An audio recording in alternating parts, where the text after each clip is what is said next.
10 दिन की मोहलत। एक राजा था, उसने 10 खूंखार जंगली कुत्ते पाल रखे थे, जिनका इस्तेमाल वह लोगों को उनके द्वारा की गई गलतियों पर मौत की सज़ा देने के लिए करता था। एक बार कुछ ऐसा हुआ कि राजा ने एक पुराने मंत्री से कोई गलती हो गई, अतः क्रोधित होकर राजा ने उसे शिकारी कुत्तों के सम्मुख फेंकवाने का आदेश दे डाला।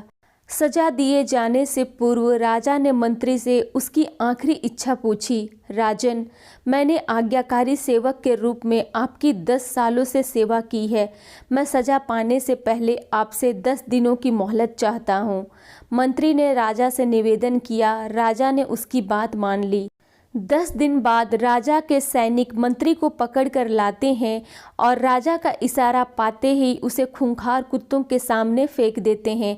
परंतु यह क्या, कुत्ते मंत्री पर टूट पड़ने की बजाय अपनी पूंछ हिला हिलाकर मंत्री के ऊपर कूदने लगते हैं और प्यार से उसके पैर चाटने लगते हैं। राजा आश्चर्य से यह सब देख रहा था। उसने मन ही मन सोचा कि आखिर इन खूंखार कुत्तों को क्या हो गया, वे इस तरह क्यों व्यवहार कर रहे हैं।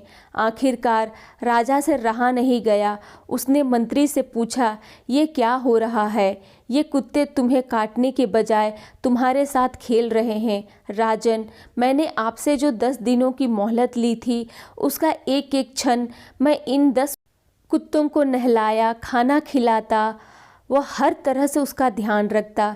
ये कुत्ते खूंखार और जंगली होकर भी मेरे 10 दिन की सेवा नहीं भुला पा रहे हैं। परंतु खेद है कि आप प्रजा के पालक होकर भी मेरी 10 वर्षों की स्वामी भक्ति भूल गए और मेरी एक छोटी सी त्रुटि पर इतनी बड़ी सजा सुना दी। राजा को अपनी भूल का एहसास हो चुका था। उसने तत्काल मंत्री को आज़ाद करने का हुक्म दिया और आगे से ऐसी गलती ना करने की सौगंध ली। मित्रों, कई बार इस राजा की तरह हम भी किसी की बरसों की अच्छाई को उसके एक पल की बुराई के आगे भुला देते हैं। यह कहानी हमें क्षमाशील होना सिखाती है। ये हमें सबक देती है कि हम किसी की 1000 अच्छाइयों को उसकी एक बुराई के सामने छोटा ना होने दें। धन्यवाद। ये स्टोरी अगर आप लोगों को पसंद आए तो मेरे चैनल को लाइक और सब्सक्राइब करना ना भूलें।